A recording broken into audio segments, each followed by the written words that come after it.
السلام علیکم، آداب خواتین و حضرات، IMM چینل پر آپ کا خیر مقدم ہے۔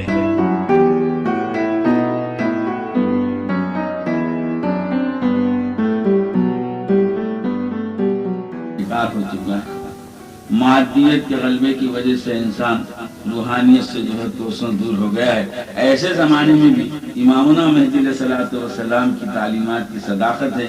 آج بھی جو ہے کتنا ہی جو ہے نابکار مہدی ہے، پھر بھی وہ اللہ اللہ بولتا، اس کی زبان سے جو ہے شب و روز کے لمحات میں کچھ نہ کچھ کبھی نہ کبھی اللہ کا نام ہوگا، اللہ اس کی زبان سے نکل جائے گا۔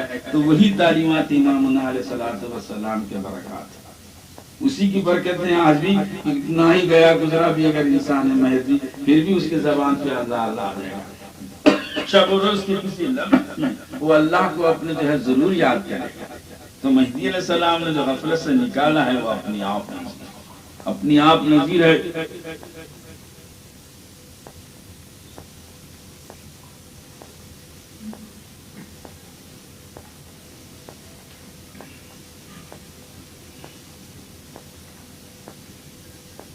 اسی مقدس تعلیم کا نتیجہ تھا کہ اصحاب مہدی موعود علیہ الصلوۃ والسلام جو ہے غفلت سے کوسوں دور رہے، اور وہ جو اوقات مہدی علیہ الصلوۃ والسلام نے ذکر اللہ کے جو مقرر فرمائے تھے، عصر سے عشاء تک اور ظہر سے عشاء تک اور صبح کی نماز کے بعد سے طلوع آفتاب تک، ان اوقات میں جو ہے ذکر چھوڑ کر کے دوسرا کام کرنے سے بہت گھبراتے تھے مہدی علیہ السلام کے اصحاب۔ انصاف نامے کی نقل ہے، میں مجھے نہیں بھولتی وہ، کہ ایک مرتبہ سفر میں ہے خراسان کی مہدی علیہ الصلوۃ والسلام، حضرت بندگی میاں شاہ خنمی صدیق ولایت رضی اللہ عنہ ہیں اور دوسرے مہاجرین کرام بھی۔ ایک مقام پر مہدی علیہ السلام نے ہے خراسان کے سفر میں آپ نے وہاں قیام فرمایا ہے۔ تو نماز مغرب کے بعد، مغرب کی نماز ہو چکنے کے بعد، حضرت بندگی میاں شاہ خنمی رضی اللہ عنہ جب اپنے حجروں کی طرف واپس ہو رہے تھے تو آپ کے ساتھی جو تھے میاں مخدوم مہاجر، آپ نے ان سے طرف مخاطب ہو کر عرض فرمایا کہ آج مہدی علیہ السلام نے بیان قرآن کے سلسلے میں بالغدو والآصال کی کیا توضیح و تشریح فرمائی۔ قرآن مجید کی آیت ہے بالغدو والآصال، تم اللہ کو یاد کرتے رہو، صبح غدو کہتے ہیں عربی زبان میں صبح، آصال کہتے ہیں شام، تم صبح و شام جو ہے اللہ کو ذکر کرتے رہو۔ تو اس کی کیا توضیح و تشریح فرمائی میں السلام۔ دیکھیے بات بہت ہی آسان ہے، مگر آپ غور و فکر کریں گے تو آپ کے سامنے کئی ایک حقائق کا انشراح ہوگا۔ بس اتنی بات فرمائی کس نے؟ حضرت شاہ خنمی صدیق ولایت رضی اللہ عنہ۔ کس سے؟ میاں مخدوم مہاجر سے۔ تو آپ سمجھ سکتے ہیں کوئی دنیا کی بات تو نہیں تھی، کوئی دنیا کا تذکرہ نہیں تھا، کسی کی تنقید پر کی تنقید و تبصرہ نہیں تھا، بس یہ دریافت کرنا چاہتے تھے کہ حضرت نے کیا فرمایا۔ ممکن ہے کہ اس وقت آپ ذرا دیر میں تشریف لائے ہوں گے، اس دن بیان قرآن جب ہو رہا تھا، یا اور کوئی وجہ ہوگی، بس اتنی سی بات نکلی تھی تو فوراً آپ نے کہا چے وقت ضائع کر دیں ادھر سخن لایانی استاد، آپ نے کیا وقت ہم نے ضائع کر دیا اور غیر ضروری غیر مفید باتوں میں پڑا۔ تو کیا بات تھی؟ عصر سے جو عشاء تک کا وقت تھا اس کو مہدی علیہ الصلوۃ والسلام نے سلطان اللیل فرمایا تھا، رات کے اوقات کا بادشاہ۔ اب آپ غور فرمائیے کہ اب اس وقت جو یہ بات کرنے کی بھی اجازت نہیں تھی، تو کیا غفلت سے نکالا آپ نے، اور خدا سے جو ہے تاکہ تعلق سے کتنا انسان کا جو ہے چوکس آپ نے بنا دیا کہ دیکھو ان اوقات میں کوئی تذکرہ غیر اللہ ہی کا نہیں ہونا چاہیے۔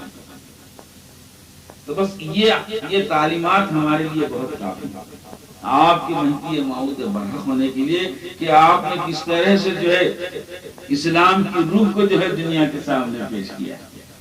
اسلام کی جو روح ہے، تعلیمات امامنا مہدی موعود علیہ السلام کے تعلق سے میں جب غور کرتا ہوں تو ایسا معلوم ہوتا ہے کہ اگر آپ اسلام کو ایک گلدستہ قرار دیں کہ جس میں مختلف قسم کے خوش رنگ و خوشبودار پھول ہیں، تو مہدویت اس کی روح ہے۔ یعنی عطر کو مہدی علیہ السلام نے اسلام کے پیش کیا دنیا کے سامنے، اس لیے کہ طلب دیدار خدا اگر اسلام کی روح نہیں ہے تو پھر کیا ہے؟ کیونکہ اسلام جو ہے دین ہمارا تین باتوں پر مشتمل ہے: ایمان، اسلام، احسان۔ تو ایمان اسلام کے تعلق سے تو آپ جانتے ہیں کہ جو محمد عربی صلی اللہ علیہ وسلم جو فرائض ہم پر وہ کی ہیں، فرض گردانے ہیں، اس کی تعمیل جیسے نماز، روزہ، ایمان کا تعلق عقائد سے، اللہ پر، فرشتوں پر، قیامت پر، ان باتوں پر، اور جو بھی چیزیں رسول اکرم صلی اللہ علیہ وسلم نے بیان فرمائی ہیں مغیبات، ان پر ایمان لانا۔ ایمان کے معنی کیا ہے؟ کسی چیز کا جو ہے دل کے ساتھ کی گہرائیوں کے ساتھ اس کا یقین کرنا، ایمان کے معنی یقین کرنا۔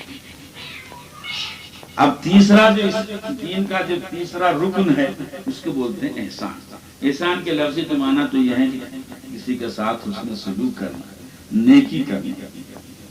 مگر محققین عارفین کے پاس، اہل معرفت کے پاس، طالبان خدا کے پاس، شہسواران عرصہ ولایت کے پاس احسان سے مراد خدا طلبی، خدا بینی۔ اب یہ احسان جو آخری رکن تھا اس کو مہدی علیہ الصلوۃ والسلام نے جس شان کے ساتھ دنیا کے سامنے پیش کیا وہ اپنی آپ نے۔ اب آپ یہ سوال کریں گے کہ کیا محمد رسول اللہ نے احسان کی تعلیم نہیں دی؟ ضرور دی، مگر آپ تاریخ اسلام کا جائزہ لیں گے، خصوصاً محمد رسول اللہ کا عہد ہمایوں جو ہے، اس وقت سب سے بڑا کام تو یہ تھا کہ خدا کے بندے کو خدا کا پرستار بنانا۔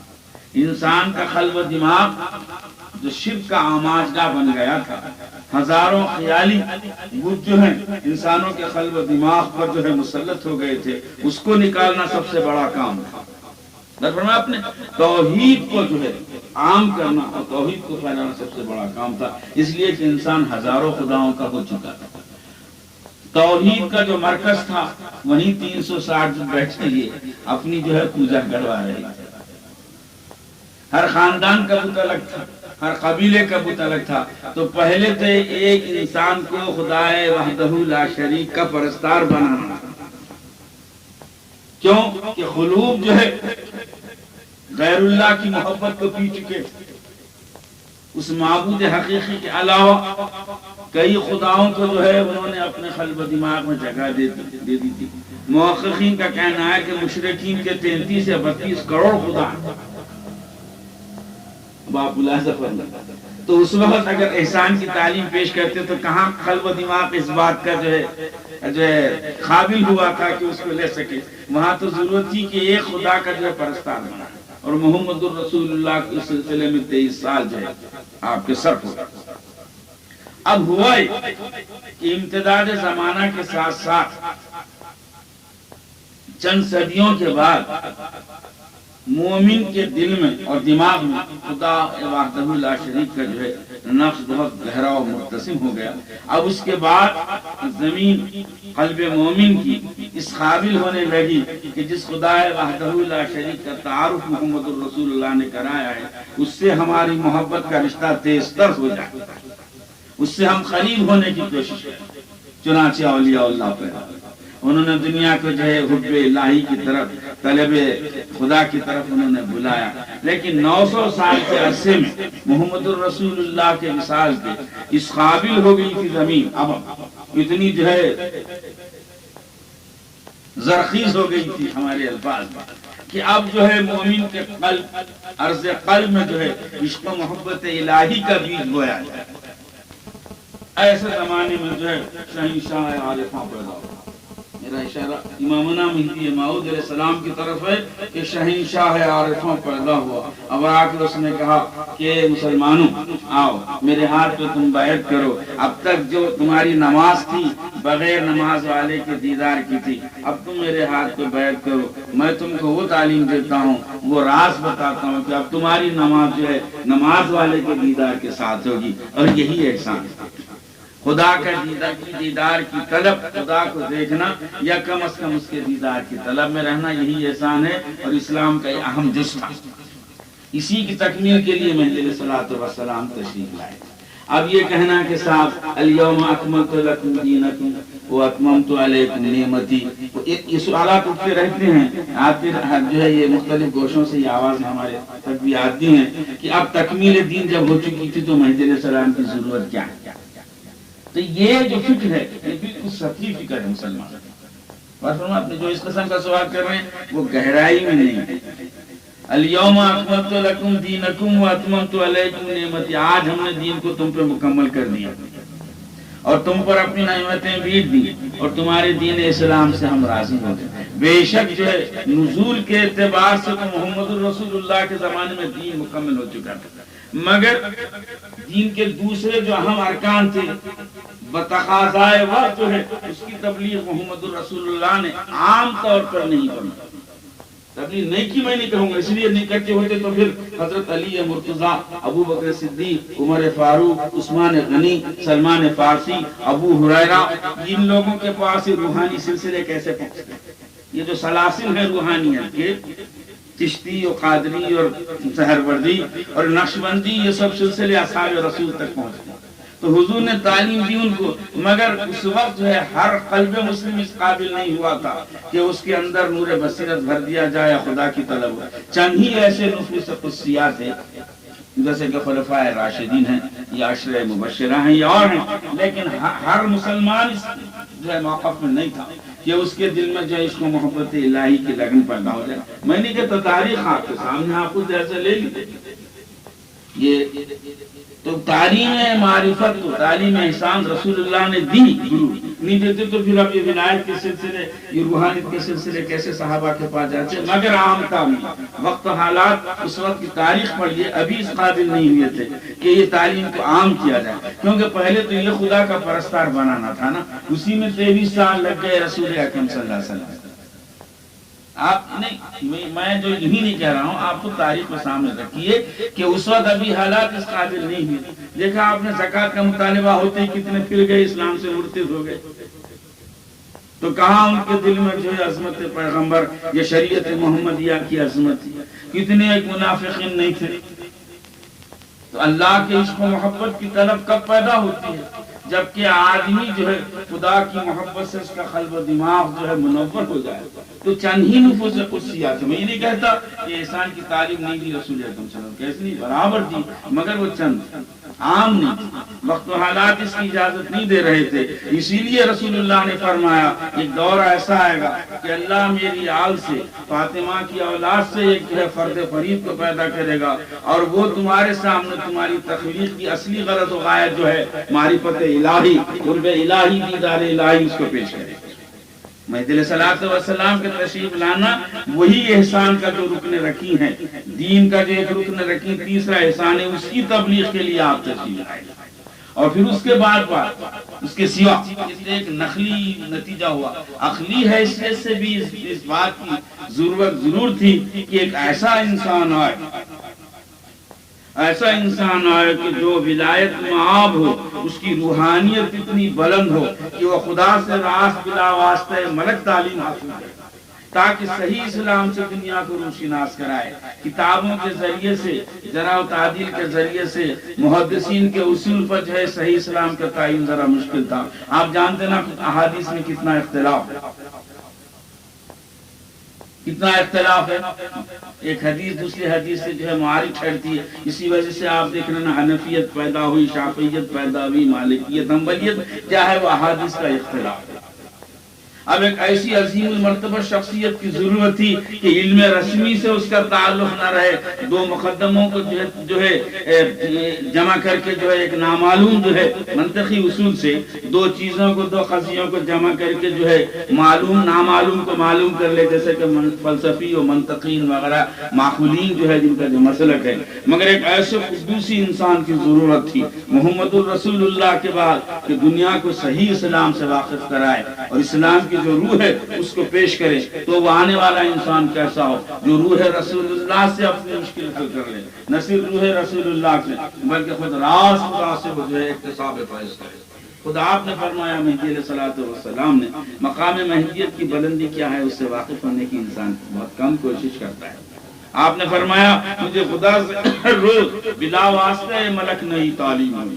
یہ ایسا دعویٰ ہے نہ خلفائے راشدین نے کیا، نہ بڑے بڑے اولیاء کاملین نے کیا، نہ کسی بڑے مجتہد نے کیا، نہ کسی بڑے امام نے کیا، نہ کسی صاحب روحانیت نے کیا کہ خدا سے مجھے ہر روز بلا واسطہ ملک نئی تعلیم ہوتی ہے۔ تو آپ نے ملاحظہ فرمایا مہدیت کی بلندی کتنی اونچی، محمد الرسول اللہ کے بعد نبوت کے بعد بھی درجہ ہے تو مہدیت کا درجہ ہے۔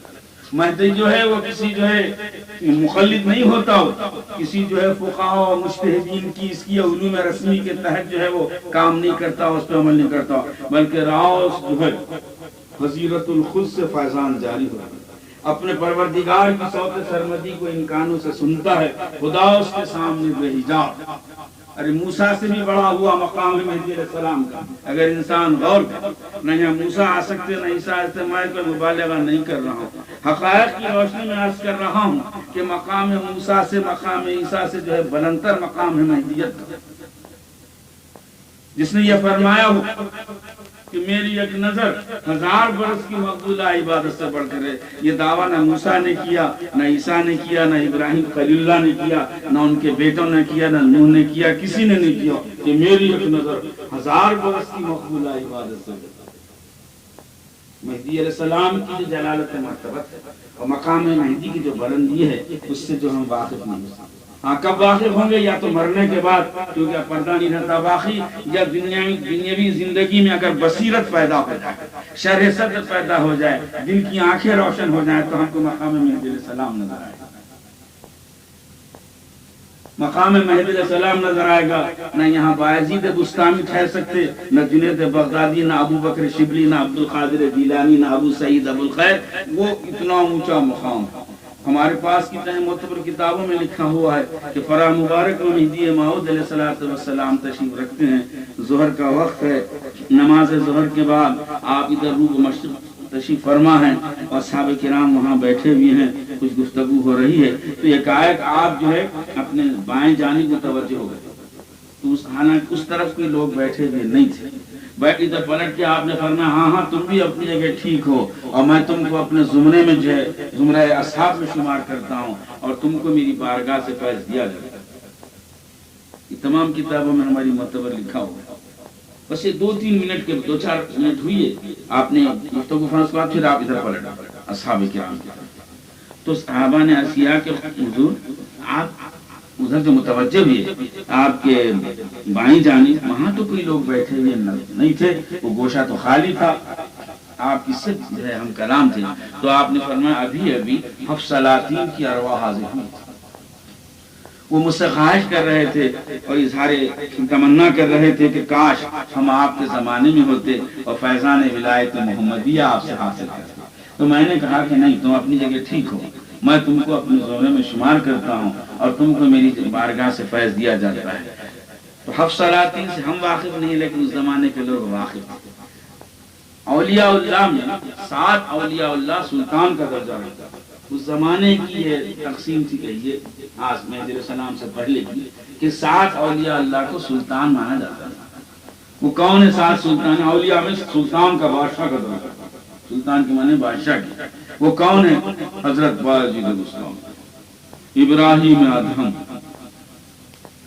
ابو سعید ابو الخیر محبوب سبحانی کے پیر و مرشد، ابو بکر شبلی جنید بغدادی کے خلیفہ خاص، عبد القادر جیلانی، عبد الخالق غزنوانی، سلطان سنجر ماسی، یہ سلطان کا درجہ رکھتے ہیں۔ تو مہدی ان کی ارواح حاضر ہوئی تھی اور حاضر ہو کے عرض کر رہی تھی کہ کاش ہم آپ کے زمانے میں ہوتے۔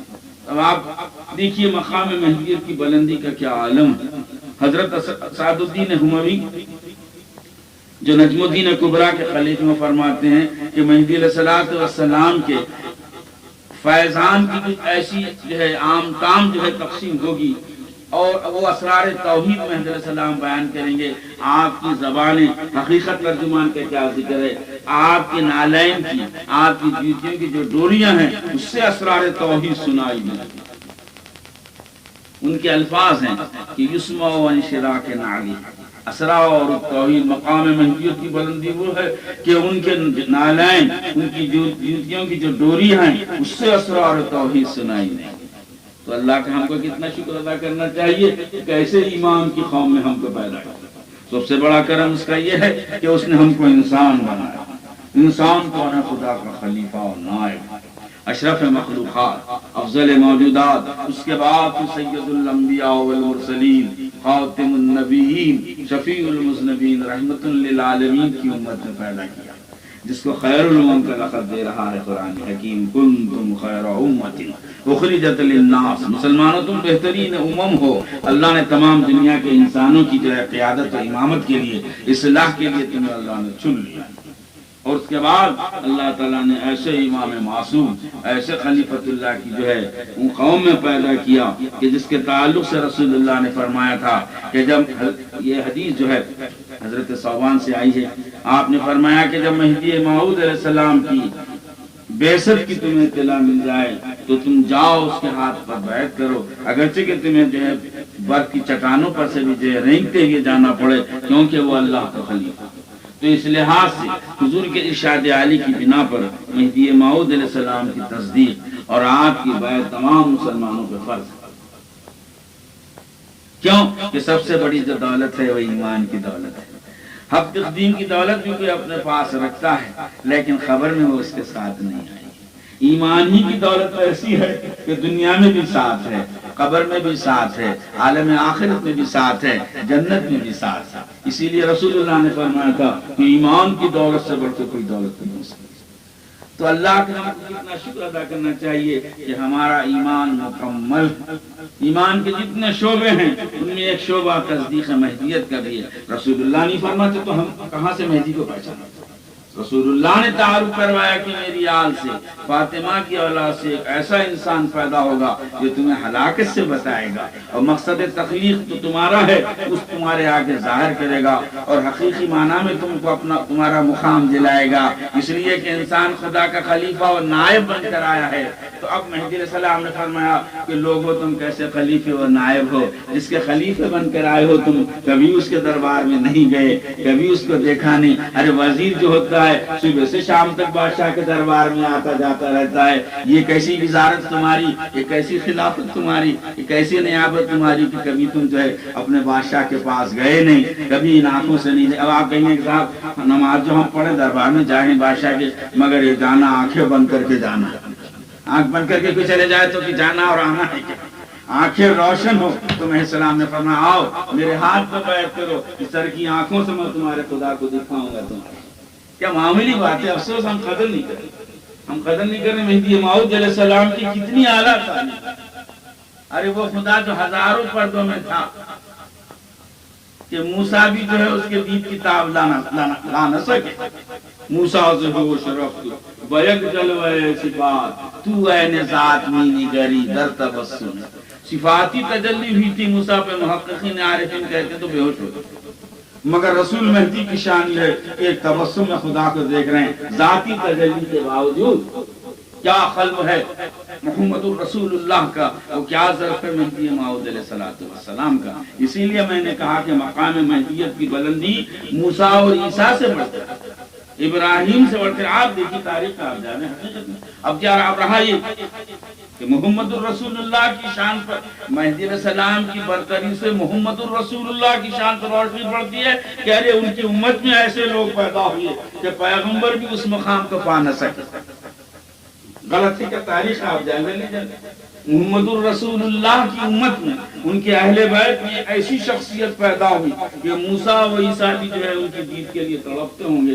ایسے اولیاء کاملین جن کو دنیا سلطان کہتی تھی، وہ آپ دیکھ رہے ہیں نا کہ وہ آکے مہدی موعود علیہ السلام سے اظہار تمنا کر رہے ہیں کہ کاش ہم آپ کے زمانے میں، کاش ہم آپ سے اکتساب فیض ولایت محمدیہ کرتے۔ مقام مہدیت کی بلندی اور امامنا کی جلالت کے مرتبت ایک ایسا عنوان ہے جس کے لیے کئی صحبتوں کی ضرورت ہے، کئی دنوں کی ضرورت ہے، کئی ہفتوں کی ضرورت ہے، دفتر تمام گشت پورا اگر ہم کہتے بھی چلے جائیں گے وہ چیز ختم نہیں ہو سکتی۔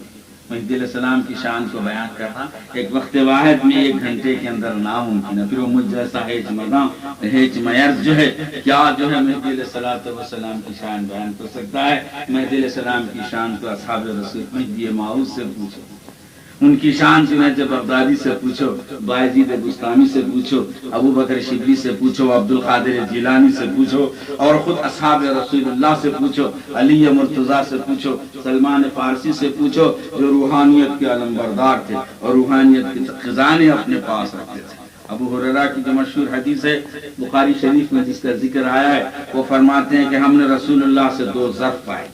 ظرف کہتے ہیں برتن کو، ایک کو تو ہم نے لوگوں پہ ظاہر کر دیا، اب جو دوسرا جو ظرف ہے اگر ہم اس کو لوگوں پہ ظاہر کر دیں گے تو ہمارا جو ہے گلا کاٹ دیں گے لوگ، وہ حقائق ہمارے تعلیم کی طرف اشارہ ہے۔ تو محمد الرسول اللہ نے اپنے وہ خاص اصحاب کو جو اپنے اندر صلاحیت رکھتے تھے حقائق و معارف کو جو ہے اپنے قلب میں جگہ دینی، وہ بتا سکتے ہیں۔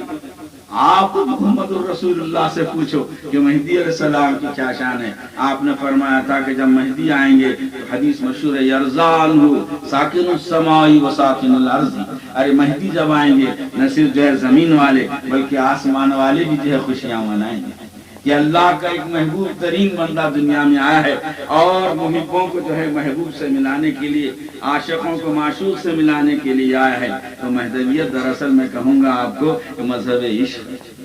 پھر کیا ہے ترک دنیا اور طلب دیدار خدا، اور ذکر کثیر جو ہے یہ مذہب عشق ہے، کیونکہ آپ جانتے ہیں کسی کو کسی سے محبت ہو جاتی ہے اس دنیا میں مجاز کے اندر تو ہمیشہ محبوب کا ذکر کرتے رہتا ہے۔ تو مہدی موعود علیہ السلام نے فرمایا، قرآن نے تم کو عاشق کا لقب دیا ہے، مسلمانوں یہ کیسا عشق ہے کہ تم معشوق کو کبھی یاد ہی نہیں کرتے، لہذا ذکر دوام کو آپ نے فرض فرمایا، اس لیے کہ من احب شیئا اکثر ذکرہ، آدمی اپنے محبوب کو بار بار یاد کرنے لگتا ہے۔ آپ نے فرمایا مسلمانوں تم کیسے خدا کے عاشق ہو، کیسے محب ہو کہ اس کو دیکھنے کا خیال تم کو کبھی نہیں آتا۔ ارے محب کو عاشق کو تو محبوب و معشوق سے ملنے کی تڑپ رہتی ہے، لہذا طلب دیدار خدا کو فرض فرمایا۔ آپ نے فرمایا محب جو ہے عاشق جو ہے اپنے معشوق کا محبوب تک پہنچ نہیں سکتا، رکاوٹیں ہیں، موانعات ہیں، تو وہ ایسے لوگوں سے راہ و رسم رکھتا ہے جو محبوب کے پاس آیا جایا کرتے ہیں۔ لہٰذا آپ نے صحبت صادقہ کو فرض فرمایا، جو عاشقان الہی و طالبان خدا ہیں ان کے توسط سے تم جا سکو۔ آپ نے فرمایا یہ کیسی محبت ہے، ارے محبت جب کسی سے ہو جاتی ہے تو ماسیو المحبوب سے نفرت ہو جاتی ہے، آدمی گوشہ نشین ہو جاتا ہے، عزلت جزی ہو جاتا ہے۔ لہذا محبوب کو پانے تک تمہیں عزلت کو اختیار کرنا چاہیے، لہذا آپ نے عزلت کو فرض فرمایا۔ تو آپ دیکھیں گے یہ فرائض ولایت یہ دراصل کیا ہیں، وسائل و ذرائع ہیں اپنے محبوب حقیقی اور معشوق حقیقی تک پہنچنے کے، یہ ذرائع ہیں کہ ہم ان کو اپنا کر جو ہے اپنے خدا کا قرب حاصل کر سکتے ہیں، اپنے خدا کی دیدار سے ہم بہرور ہو سکتے ہیں۔ تو میں عرض کر رہا تھا ایک بات رہ گئی، اس کو بہت زیادہ ہو گیا کر دوں گا کہ ہلاکت کی 2 بات تو آپ نے شک سن لی، ایک تو حب دنیا اور دوسری ہلاکت غفلت، اب تیسری ہلاکت جو ہے بد اخلاقی۔ اب یہ مضمون تو ایسا تھا کہ اس کو بہت پھیلانے کی ضرورت ہے، مگر وقت جو ہے اس کی اجازت نہیں دیتا اور خود میں بھی تھکا ہوا ہوں۔ تیسری جو ہے ہلاکت جو ہے بد اخلاقی، اور آج یہ ہلاکت سب بہت عام کام ہو گئی۔ آج انسان جتنا بد اخلاق ہوا ہے شاید کسی زمانے میں ہوا ہو، آج انسان جتنا جو ہے بد کردار ہوا ہے شاید کبھی ہوا ہو۔ اور اس خصوص میں اسلام تہذیب اخلاق، تہذیب نفس کی تعلیم دیتا ہے، اور مہدی موعود علیہ السلام جو تابع رسول اللہ، تابع سے مراد کامل پیروی کرنے والے محمد الرسول اللہ کی، ان کے بارے میں رسول اللہ نے خود فرمایا تھا مہدی جو ہوں گے وہ میرے قدم بقدم چلیں گے، خطا نہیں کریں گے۔ تو مہدی علیہ السلام نے بد اخلاقی کے سلسلے میں وہ نکتے اور وہ رموز بیان کیے ہیں کہ اپنی آپ نظیر۔ ایک مرتبہ ایسا ہوا کہ مہدی علیہ السلام کے سامنے لوگوں نے یہ سوال کیا کہ حضرت یزید پہ لعنت بھیجنا کیسا ہے، چونکہ مسلمانوں میں ایک مابین نظام مسئلہ ہے، شیعوں سے تو بحث نہیں۔ اہل سنت میں بعض ایک لوگ کہتے ہیں کہ یزید پہ ضرور لعنت بھیجنا چاہیے اس لیے کہ وہ فرزند رسول کو اس نے قتل کروا دیا۔ ایک جماعت کہتی ہے کہ نہیں بھیجنا چاہیے اس لیے کہ کچھ بھی ہو کلمہ کو تو ضرور تھا نا، لا الہ الا اللہ کا قائل۔ تو اب یہ مہدی علیہ السلام کے سامنے جو کتنا بڑا مسئلہ ہے پیچیدہ، یہ مسئلہ پیش ہوا کہ حضرت یزید پہ لعنت بھیجنا کیسا ہے۔ تو محدود علیہ السلام نے یہ نہیں فرمایا کہ مت بھیجو، اور یہ بھی نہیں فرمایا کہ بھیجو، بلکہ ایک تیسری بات آپ نے فرمایا تم اپنے نفس پہ لعنت بھیجو۔ کیا تعلیم ہے دیکھیے، غور فرمائیے، تو روح جو ہے وش کرنے لگتی ہے اس فرمان پہ۔ آپ نے فرمایا کہ تم اپنے نفس پہ لعنت بھیجو، اس لیے کہ نفسی تو تھا، یہ نفس امارہ ہی تو جو تھا کہ فرزند رسول کا قتل کروایا یزید کے ہاتھ میں۔ کیا چیز؟ اور پھر فرمایا نفس ہر کسے دشوار، نفس جو ہے ہر ایک کے لیے بہت مشکل ہے، دعا مانگنی چاہیے، اعوذ باللہ من الشیطان الرجیم، اللہم اغفر من شرور انفسنا۔ ہم کو دعا بتائی گئی کہ اللہ تو ہمارے نفوس کی شرارتوں سے بچا، تو اس سے مراد بد اخلاقیاں ہیں۔ تو میں السلام نے یزید پہ لعنت بھیجنے کی جو ہے اجازت نہیں۔ میں السلام سے کسی نے پوچھا کہ حضرت شیطان پہ لعنت، بڑا خاص فرمان ہے اور بڑا جو ہے بصیرت افروز، آپ سے پوچھا لوگوں نے حضرت ابلیس شیطان پہ لعنت بھیجنا کیسا؟ تو اس کا جو جواب میں السلام نے دیا ہے یاد رکھنے کے قابل ہے۔ کسی بڑے سے بڑے عارف نے، کسی بڑے سے بڑے صوفی نے، کسی بڑے سے بڑے فلسفی نے، کسی بڑے سے بڑے امام نے اور مجتہد نے یہ نکتہ بیان کیا۔ آپ نے فرمایا تمہارے لعنت بھیجنے سے شیطان خوش ہوتا ہے، کیونکہ اتنی دیر تم اللہ کا ذکر چھوڑ کر اس کے ذکر میں لگے، اب چاہتا ہے یہی ہے کہ تم کو خدا سے غافل کر دے، خدا سے تم کو دور کر دے۔ کیا عرفانی نکتہ ہے۔ اب مہدی علیہ السلام نے جو ہے شیطان پہ لعنت بھیجنے کی اجازت نہیں دی، یزید پہ لعنت بھیجنے کی اجازت نہیں دی۔ آج ہمارا یہ حال ہے، ہم اپنے بھائیوں پہ لعنت بھیج رہے ہیں، اپنے بھائیوں کو کاٹ رہے ہیں، ان کو دور کر رہے ہیں۔ آپ دیکھیں کیسے دور میں ہم آئے۔ ہمارے امام نے تو یزید اور ابلیس پہ لعنت بھیجنے کی اجازت نہیں دی۔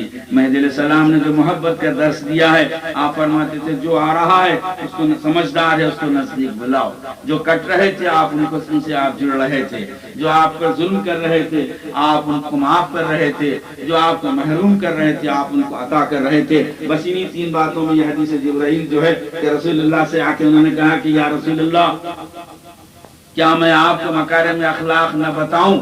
تو آپ نے اللہ